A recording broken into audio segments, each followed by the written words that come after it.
We have a wonderful guest from the village with us today, Bharat, who has written a number of books and is writing more. Sharing Nature is actually one of his books. And then we also have a book about Om.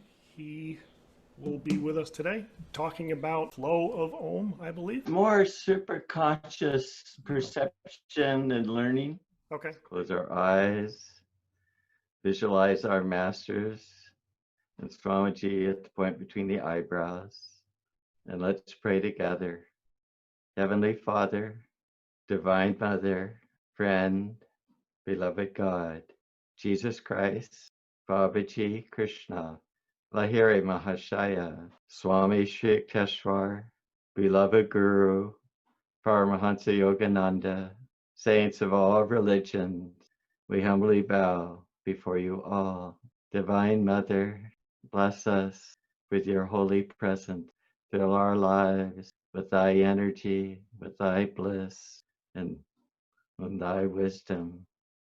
We offer all our little thoughts, our little self, into thy great self. Help us to merge with thee, to think of thee, to remember thee every moment of our lives until we reach thy sacred presence. Om, peace. Amen. Fill my body, fill my spirit, fill me with the sound of Om.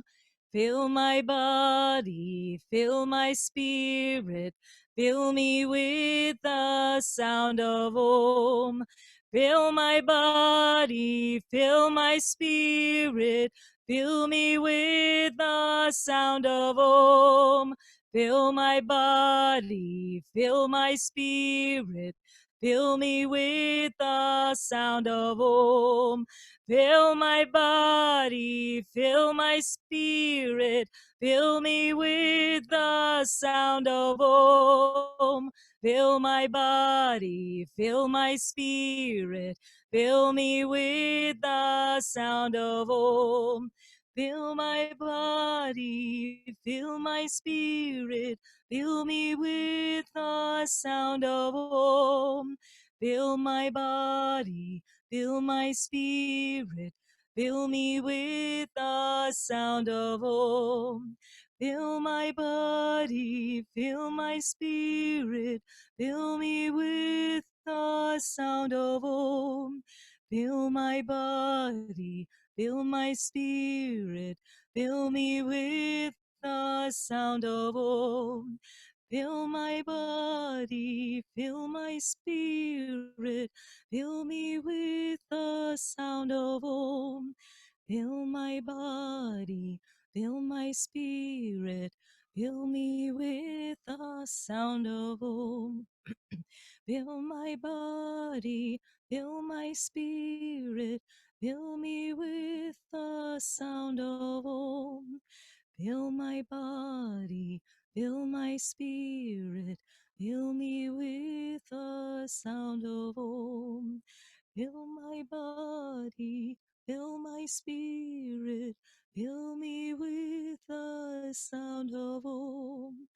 Fill my body, fill my spirit, fill me with the sound of Om. Fill my body, fill my spirit, fill me with the sound of Om. Fill my body, fill my spirit, fill me with the sound of Om. Om. Om. Om. So it's wonderful to connect with all of you over the internet. About 1980, I had written Sharing Nature with Children, and I was standing in the dining room or the living room of the San Francisco house, the big house we had with lots of bedrooms. And Swami said that he would like me to do what I've done with sharing nature. He'd like to see me what I've done with sharing nature to do for our teachings, master's teachings. I tried to do that with the Om book, of course. Many of you have seen the Om book.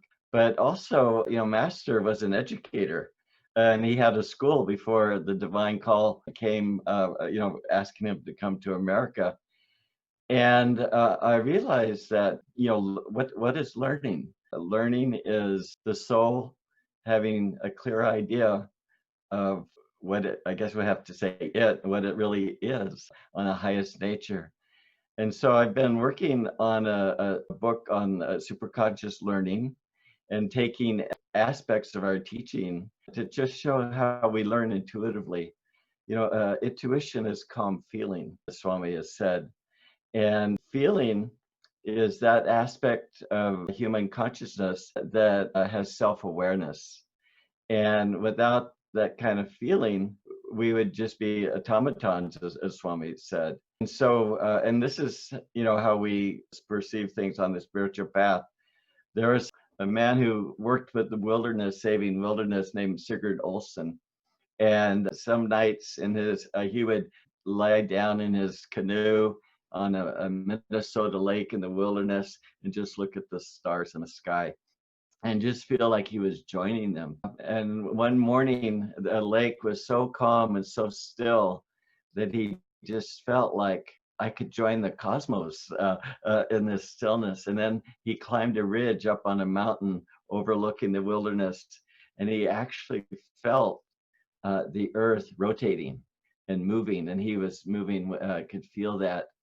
And he said that this way of knowing is without ears, without sight, and it's through stillness. It reminded me of the verse, "Be still and know." And he was in touch with the intuitive powers of the soul, wasn't he, in order to experience that.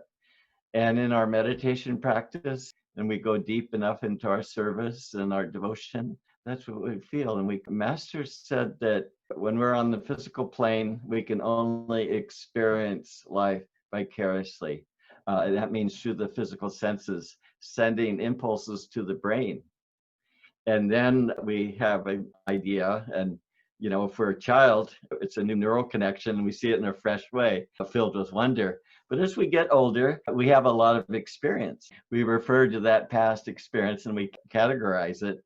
And so we're looking at life through filter. It reminds me of a story of a young Tibetan monk. He was at a brain symposium, and he wanted to show how it was possible to be in the present moment. Master said that when you're in the present moment, you have God, because you have no thoughts, you have no self. It's just God, like the Taoist hermit that said, the sound of falling water is the only thing I think, because it was just merged in the experience. What we're trying to do is Kriya Yoga withdraws the energy from the physical senses. And then Master said that as long as that prana is trapped within the body, then we're going to be just understanding things on a physical level, of course. And the true scientists are the saints that understand life on the astral and causal and then beyond vibratory creation. When you think of Luther Burbank, he was, a lot of scientists attacked him, and because he used love as part of his scientific projects. And we know the story of him talking to the cactus and saying that you don't need to grow spines. I'll protect you. There's no reason to have those spines. And Master said that gravity is a physical expression of a quality, and love is its fullest expression because of the attractive power of love. And so as we go inside, the yogi goes inside, we start to discover new and different laws, and on a deeper level than just on the physical plane. So much of learning, of course, is about matter, and that's about as far as we get. And Swami just talks about how it pales in significance to what deeper learning is. When Swami about Om, I was intrigued, knowing Swami Kriyananda, as many of us have, and we all know of his works. Swami wrote Revelations of Christ from the Yuba River, and then all around him, he felt the sound of Om, just filling his office, filling his heart, and everything was the sound of Om, as if divine confirmation. He was, in tune. It was the expression of that, as the scriptures say, Om is God. And well, anyway, there's a city, a yoga power associated with Om, and that's the power to do great works. And when you think of it, it's not that far off the mark, because everything that comes out of spirit comes through Om, and then it's just manifested in different vibrations. When we touch the heart of Om, of spirit, then we're in touch with God's will. And God, as Master said, that God gave the world and us a divine spark. And it's so important to use that spark wisely. Swami has always encouraged people to be creative. Self-realization fellowship, people haven't been allowed to be creative. And in fact, Devrishi, the Kriya Acharya in India, when he was here, he talked about requirements for Kriya, and he added one that was different than Master had that SRF follows.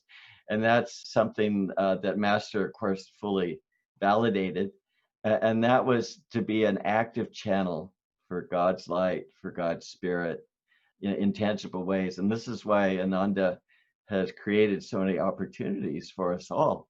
Swami defined Ananda as a rising current of energy. And of course, this is what happens through our meditation practices. It happens through our service. It happens through our love and devotion, but also through creativity, of wanting things to be better. And in the beginning, creativity is imitation, Swami suggests. And then we use that creative power in the things that we do. But he said, don't identify with yourself, with the medium that you're being creative in, but identify yourself as with the creative force. And then let that creative force flow through you and feel that God is doing it. I wanted to talk about some of the things about creativity and the spiritual path. And well, I remember once in a lecture, Swami just offhandedly mentioned that Babaji, he's probably listening to the world's greatest symphonies just every minute. And it just comes through, and then next minute another one comes through, and then another one. And he's just in touch with that divine flow, and the actual spirit of God flowing through, and no kind of holding on to it and claiming it, of course, or anything like that. And that's what's available. And when you think of the sheer volume of what Swamiji has created, all over 150 books and 400 pieces of music, he was in touch with that creative flow. And this is something that, of course, is our potential for all of us. And we just need to keep doing what we're doing on the path and internalizing our energy. As we know, the energy going out, it brings us into matter consciousness, and we see things as separate and limited. I've been reading a little bit about Taoism, because sharing nature is really big now in China, and of course they love Taoism. But they have the expression of emptiness, of things being fluid, like water has no form. It takes the shape of the container that it fills into. And they say that because something has no form, then it can take on the shape of 10,000 things. And when you think of how Master, every person he would stand with, they would look similar. He would express their qualities. And so, Master, I don't know if you know this, some of the Kriya bonds you probably know, but every night and during Kriya, Master's astral body enters our body. And that's why we're supposed to think of him as we do our practices, because he's actually with us. Those who think me near, I will be near. This is just happening all the time. Well, let me move on from there. Swami talked a lot about relating life from our center to the center of everything else. And that means to go inside in the spine and feel the prana. Well, actually, first, before that, Master said that the prana that's trapped in the body, we see things in a material way, and only when that prana escapes the physical body do we actually can actually experience other things. And that's actually what intuition is, calm feeling, in the sense that as our feeling goes deep enough, it transcends the physical body and starts to join the cosmic energy that's surrounding us in a very tangible way. And then we truly can commune with things, like the Master said, and Swami reminded us that the true way to commune with nature is through the Om vibration, because we are in tune with the essence of life that is within us and all around us. And it's that same way with intuition. The prana is not as refined as the Om, but it's getting there. And but that's what happens to us. And then we as our prana goes beyond ourself, we start to feel ourself in other realities, and then we really truly know things and feel a sense of kinship. It's very, very interesting that Swami in 14 Steps, the art and science of Raja Yoga, he talks about the elements in the book.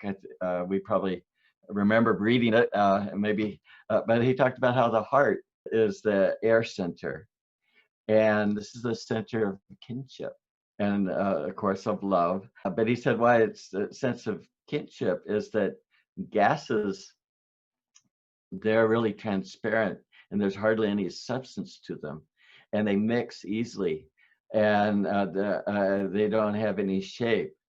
And the different gases have more in common with each other than they do differences. So there's this sense of kinship with all life. There's a beautiful story of Swami Satchidananda, who many of you probably know. He has his own work in New York City and the community in Virginia, and he was at Ananda village years ago. And when he was here, all he could talk about was Swamiji. It's just so wonderful how saints are that way, try to direct the disciples towards their own teacher. But one day, Swami Satchidananda was walking in a park in New York City with three of his disciples. And one woman disciple was observing the grass because she felt like the grass was alive, and she was practicing ahimsa of just not hurting any of the creatures, watching where she put her foot, and just thinking about, she had to walk, but she was trying to do it as harmless as she could. And then, and so paying attention to her footsteps and then to Swami Satchidananda's footsteps, she noticed something that was different between his footsteps and the disciples' footsteps. Every time the disciples took a step on the ground, the grass flattened and didn't rise. But she looked at Swami Satchidananda, and every time he stepped on the grass immediately would spring back up again, and there was no impact at all. And so the disciples asked Swami Satchidananda, why does the grass flatten when we step on it, but why doesn't it do it when you step on it? And with a real reverent expression on his face, and Swami Satchidananda put his hand on his heart. He said, I love my Mother Earth, and I feel that I'm walking on her bosom, and I love her and she loves me, and essentially words to that effect. But there was just that quality of communion. And the other element, ether, is the cervical center, and this is where the soul really starts to spread out into the universe. It's not full enlightenment yet, but it's pretty close. And Master described the ether or space as a vibration that's between the astral world and the physical world. This is a pretty wonderful sound to hear. The sound of it when we're meditating. You can distinguish between the different chakras and the thrill, but the cervical chakra means that when you're hearing it, very, very, very close.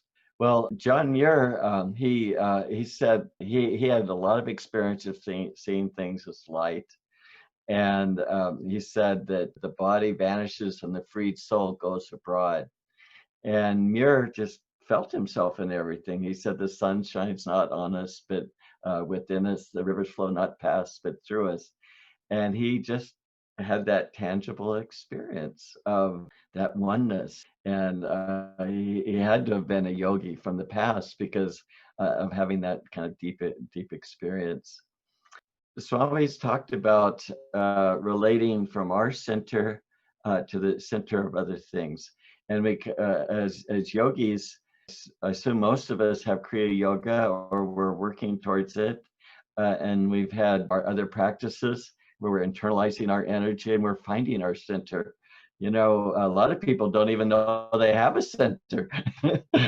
You can just look at the newspaper and you can sort of see that. Anyway, we know we have a center, and we know the joy of God, feeling the bliss in the spine.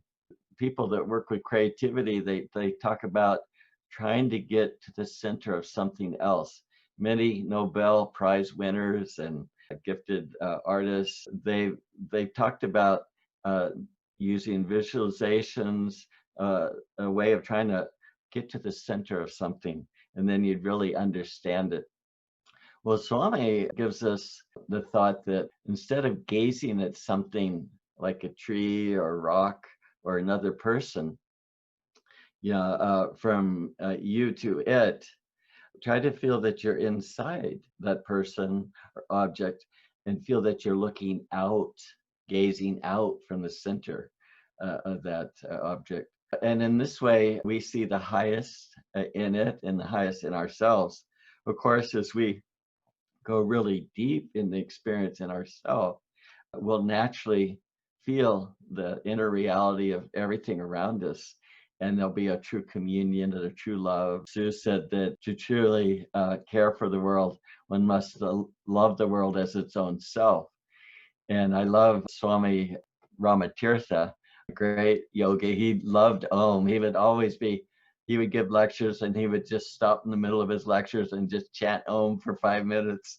And then he would continue on. He talked about nature as my body. And when he was in the Himalayas, he could command the clouds and the rain and the elements. And he didn't really do any commanding. He just did enjoying and just felt himself in every aspect of creation. And there was no difference between his body and the body of everything around him. And in the new book that I'm writing, Flow Learning with the Heart and with Spirit, I'm just trying to show the value of the inner perception, how learning really takes off once it's on that level. And once you leave more mental understanding or physical understanding of things, but through direct perception, that's when we really are able to perceive truth, to really have that truth really touch our hearts very deeply. Later years of Swami's life, he would be speaking and tears would come to his eyes, and he'd have so much feeling, from the bliss that he felt in himself and all of us and all of creation. And I think this is the highest learning experience that we want to have and we want to share with other people, is helping them, as Swami said, to convert them to their own inner experience. It's the nature of bliss to share that bliss and to help people experience it in some way and in a tangible way, in a way that really lasts. I had an interesting experience a few years ago. Ananda and I, we were in Hawaii, And there was a man there that was the husband of the wife. She's a devotee of Ananda then, now with SRF. He was very worldly.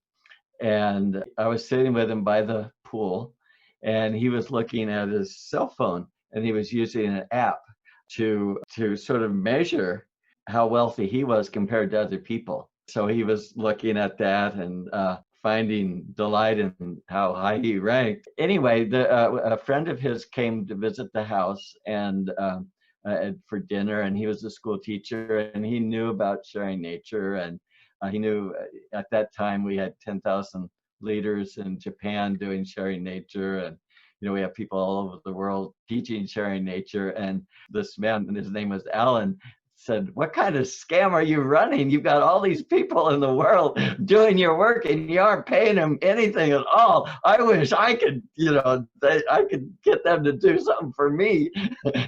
And he was just so cynical, and he just kept teasing me. And on the drive to the beach, he just said, "Boy, what is your secret? I want to, learn how to do it." And then his wife had played the camera game. That's where you close your eyes and you tap the shoulder of a person, and they open their eyes for 3 seconds, and they tap and they close their eyes again. And people have remembered their photos for 5, 8 years after the fact, just because it's a moment of pure perception. There's no thinking going on, because as you're walking with your eyes closed, you aren't thinking, but you're sensing with your feet and the sun and the wind. And so you're in the present moment. And then when you open your eyes, you fully take it in. Well, Alan had watched his wife do the camera game. I took her around. And so he was intrigued to give it a go.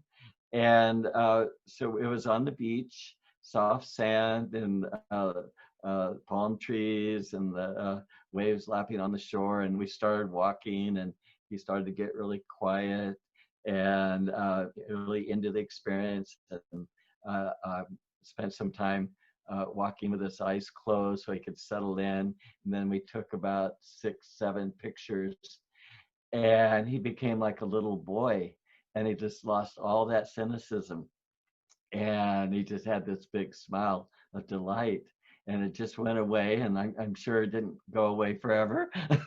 But he touched something, and it just is,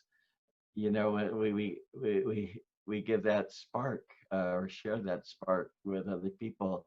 Their soul remembers it, and that soul, like Edgar Casey talked about Christ meeting different people, different, from the past incarnation, and how central it was to their life. And it was just often like Master, he gathered his last disciples, and one woman who became a very, very devoted nun with them, he just glanced at her in a hotel lobby, but it just took that one glance. And of course, that was a Master glancing at her, and it wasn't a palm tree. But still, if we have that moment of more pure awareness, that's what stays with us, and that's what thrills us, and that's what guides our life. And so I might be kind of bouncing around. I hope you've been able to follow me today. But this whole idea of interiorizing our energy is where it really is at, because when our energy is external, it flows out, and we see the world on the physical level. When Master said that the divine mission of this energy is to rise from the heart up, not down, of course, and it rises up and it comes up to the spiritual eye, the frontal lobe of the brain. This is the seat of the intellect. And he said there's 2 kinds of feeling. There's pure feeling, and then there's disturbed feeling. Any ideas what disturbed feeling is? It could be likes and dislikes. It could be moods, emotions. And it's something that is ego activated. And so it goes out. But when the feeling is calm, it comes up to the forehead. And this is what gives us clear thinking. Master said that clear thinking is intuitive as well. But we know that our thinking is ruled by our feeling. And so the energy rises up to this point, but then it goes beyond the intellect. Because, of course, God is a God of spirit and needs to be worshipped on that plane. And so it goes beyond the intellect. The Master said that when people access the causal world, they have cosmic thoughts of genius. But the way the Master talked about the causal world, we can experience it in sleep.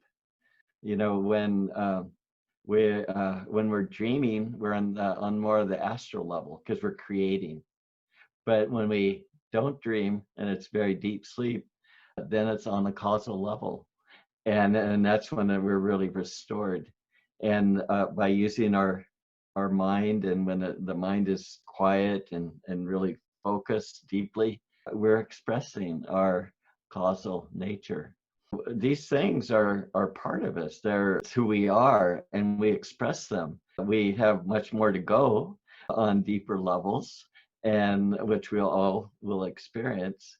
But there are things that we can tune into and apply in our lives. This whole idea of, well, what is Master came to show that we could experience God directly and experience through that all of the truth of the universe.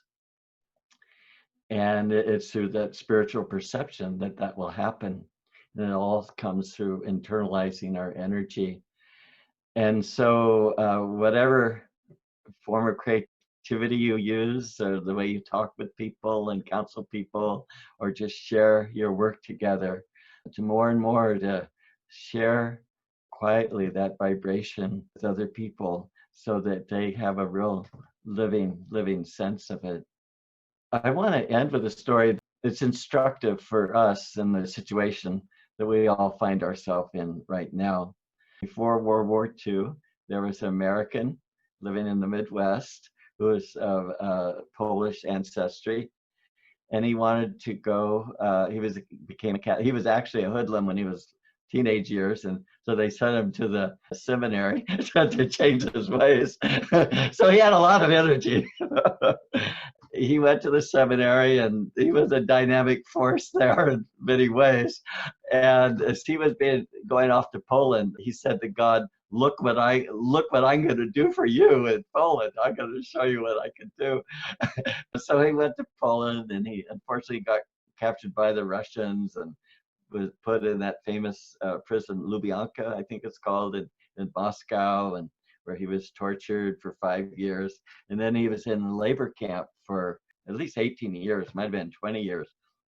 And he couldn't wear his priestly robes. They had to do mass with 2 other priests hidden in the forest. And he just had this thought that, you know, God, if you would just rearrange things a little bit, I could do a lot better job at serving you if you just would change the situation.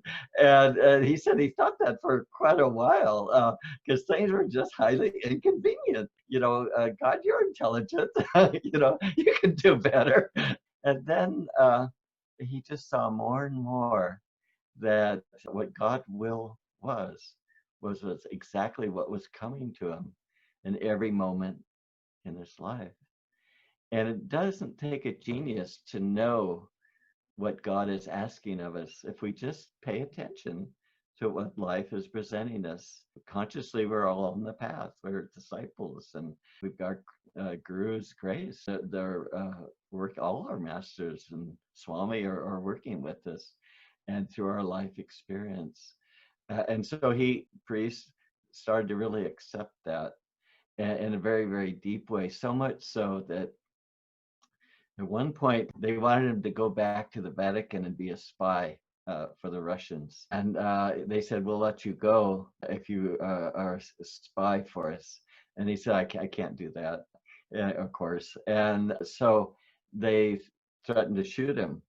And the next day, about 10 guards showed up with the lead, let's say he was a sergeant, I'm not sure, an officer. And they marched him out to his cell that he had been in. He thought for sure he was going before a firing squad because they'd done it to other people and they'd been threatening him. And you know what this priest felt? He said that he felt that each of the soldiers was the angel of mercy walking with him. And he was just walking with them. And whatever God was going to ask for him was fine. He knew that it would be in God, and there was no problem with it. And so they came and raised their rifles, and they pulled the triggers, but there were no bullets in the gun. And then they walked him back to his cell. So, but he was prepared to go. And, you know, Master talks about the way to overcome our karma is to accept it cheerfully and calmly. And that means not to resist it, to embrace it. And then we go through our karma much more quickly. We learn the lesson, the purpose of the karma. The karma is, as Swami said, is a blessing of divine love. And otherwise, we keep going in a direction and keep going. But karma just brings us back, and we learn to be more in our center. We learn wisdom. And so I know it's a challenging time. We feel we have it pretty easy here at Ananda Village. Everybody's cooperating, and there's one main energy, and we're surrounded in the forest. And I know that it's challenging, and you don't have the opportunities where you are likely, you know, that we have. But we all have our spine. We all have Master and God, and we have that stillness where we really know that God is with us. And you know, and when it's Swami's talked about people of our era, and I mean not just our different generations of age, but this time in history. He's talking about, although many of us have been hermits, quietly meditating in the forest and in the Himalayas in the past, we've had lives like that. Otherwise, we wouldn't be drawn to the path of Kriya Yoga. But this is a lifetime that's where Swami had described it like when Master, as William the Conqueror, when he invaded England from France. You know, it's really hard to do an amphibious invasion. It was the D-Day was the next successful invasion. Master said that, or Swami said that Masters was on the beachhead for 2 weeks before they could move inland and fight the Battle of Hastings, just because they're trying to get ashore. And Swami said that all of us, this is what it takes to really right the ship and get people to change their energy and change their consciousness. And so a lot of us have a very active work to do. It's not a time for solitary meditation, which is blissful, but he said the gains can be so much greater because we're showing self-sacrifice and we're doing it for God. And we're really giving. We can give in meditation, but also we can take in meditation too if we don't do it correctly. So our active service is just a way of actively giving. And so the gains, as Swami said, are so much greater opportunity for all of us. So I want to leave you with that thought, especially that idea of just total acceptance of what is. And I once asked Joe Chish, we were talking about our spiritual lives. This was, I think, in the 80s. And Joe Chish said, I'm working at overcoming resistances. And you look at Joe Chish and you see this man has overcome his resistances, his likes and dislikes. But he was working on that. And so this is a really good opportunity for all of us to just see God as the only reality, and to commune with God and let him be a growing presence in your life and in the lives that everyone you touch.